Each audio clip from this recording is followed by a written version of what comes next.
I am Pops, and welcome back to some more Saturday morning cartoons, Batman animated series. We're going to talk about two episodes this week, episode 22, 23. The first one is called Prophecy of Doom, and this is a con man story, right?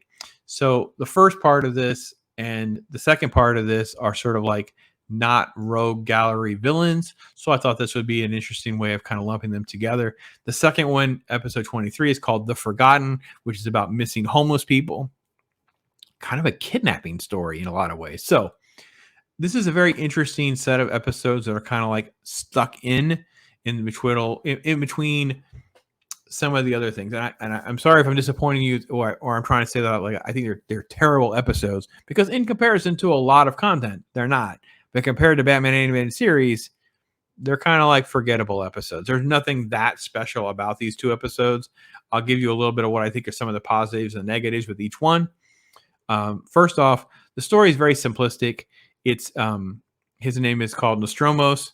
He's coordinating with another criminal, which we learn, and he's kind of like a con man and a thief. He's real good at like stage presentation, being a good hustler, and his little cohort is like a special effects guru. So they're able to do like wire acts and different little special effects and things like that.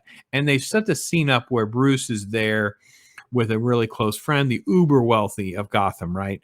And the uber wealthy guy's name is Ian. He's bought into this sort of like cultish thing, right? He doesn't want to make any decisions, according to his daughter, who's a total skeptic. Lisa doesn't want to make any decisions without running everything through Nostromos, right?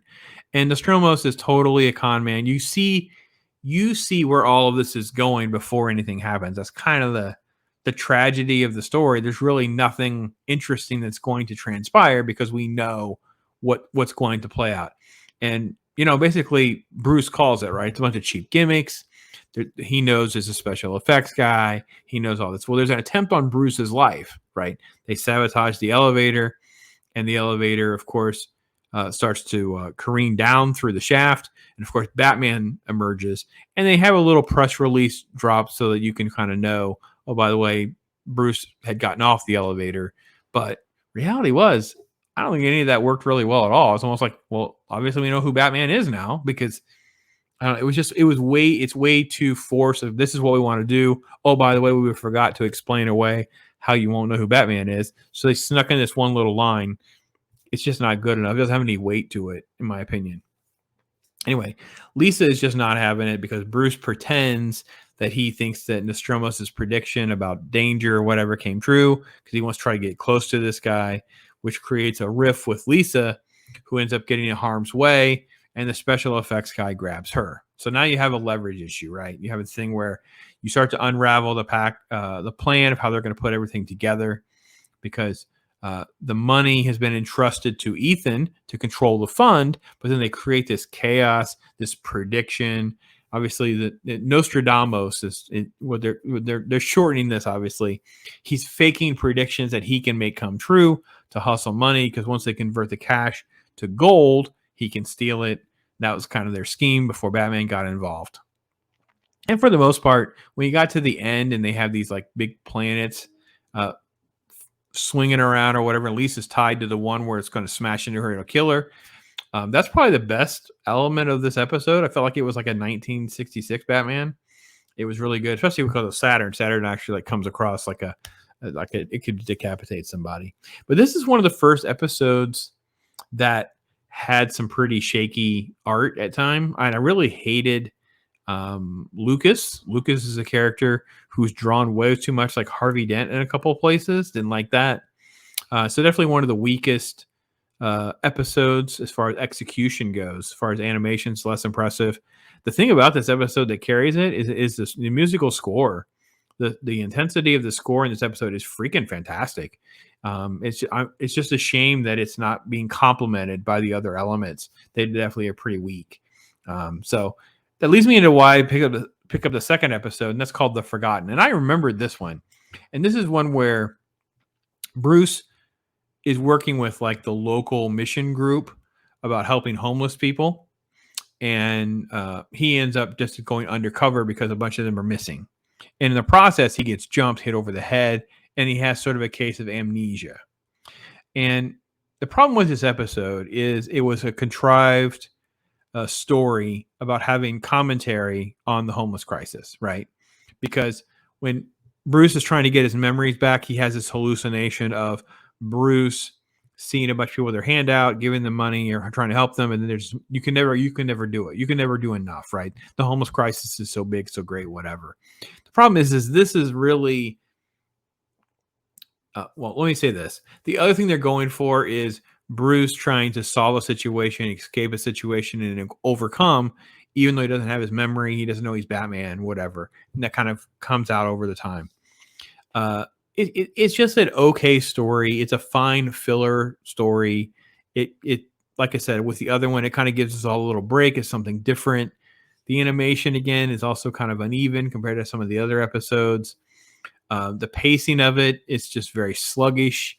There's no Batman, so you're pretty let down from everything. Alfred has really a great moment with the computer because he's using the Batwing to trace the car to get him close to where Bruce would be, and he's kind of bickering with the computer about set down. No, I'm too close. Do this. It's your life. It's your funeral. I thought the back and forth with the computer was actually probably some of the better elements of this episode. I hate the music in this episode. It's one of the worst scored episodes to date. I don't care for this message. I think it's too on the nose. I know they like to use the term unhoused. It's freaking stupid. It's homeless people, right? It's a homeless crisis commentary. I just don't know. You just don't do it justice in 30 minutes. You just come across as you're just kind of throwing some things out there, and I just don't think it really, really lands real well. You give them faces and you give them sort of backstories, which is fine. I think that it's just one of those things where, not everything works. Now, I will say this. The one thing that does work on this episode is the voice actor. His name is George Murdock. George Murdock. I looked it up. He plays the boss, who's kind of like this amalgam of the boss hog meets the fat guy from Monty Python. And he's just eating food all the time. So when he's doing this, the slurping and gulping sounds that he's making, the character actually would eat food to make sure those were as real as they were. And I got to be honest, all of that was actually the best part of this episode. By far was his character. Not much else that I can say about this that I really enjoyed. I thought it was okay. I also thought it was it ends very awkward. Like Bruce is now this billionaire, this homeless guy is with his friend who has a family, and he's like, okay, I'm going to go home now. Gets in his limo and leaves. I might be able to get you a job. It's like, it's all very cold and callous by someone that's kind of been in the hot box and fought alongside these two guys. Like, I don't know that their messaging really delivered much of anything interesting. It's definitely not a good commentary on Bruce's personality or his empathy. It definitely is worse, not better. So anyway, that's my take on it. We're allowed to have some episodes that don't quite live up to the legacy of some of the others. It's okay to have the mediocre to not quite so good episodes. These are those two. They're kind of like those episodes that we're not really going to spend much time on. They're not the things that we remember when we think about this series and this franchise, even though they have some positive moments. That's what my take is on these two. Tell me what you guys think. Go throw some commercials at you. Hopefully you're enjoying Saturday morning cartoons like I do. I'm enjoying the nostalgia. I'm enjoying the flashbacks. And then I thought, sharing little clips, little things like that is my way of sharing with you kind of the things that I enjoyed when I was young. Fruity little Skittles are fun to chew. Some for me and some for you. Hi, Bill. Hi, Suzanne. What are you doing? I'm eating Skittles Fruit Chews. I crunch the outsides and chew the insides. They feel real good in my mouth. Yeah, they taste all fruity. I love the colors. Lemon, orange, brown, strawberry, lime, purple. Give me an orange one. Fruity little Skittles are fun to chew. Some for me and some for you. You're watching Pop. Get one of those new strawberry and banana smoothies. What did you say? Hi, beautiful. Megan. I'm sorry, David. We make them fresh every time with real fruit. No problem, John. The new Real Fruit Smoothies and Frappes. Come and get it at Burger King. Like cartoon characters, famous places, sports, I got someone right here. With the reels out of the packets. Now, find the cartoon characters. I found Donald Duck. Popeye and Scooby-Doo. Bugs Bunny. What about you? Is Washington Monument a cartoon character? GAF Viewmaster. Over 500 three-reel packets available. All purchased separately. Scooby-Dooby-Doo, where are you? We got some work to do now. Scooby-Dooby-Doo, where are you? We need some help.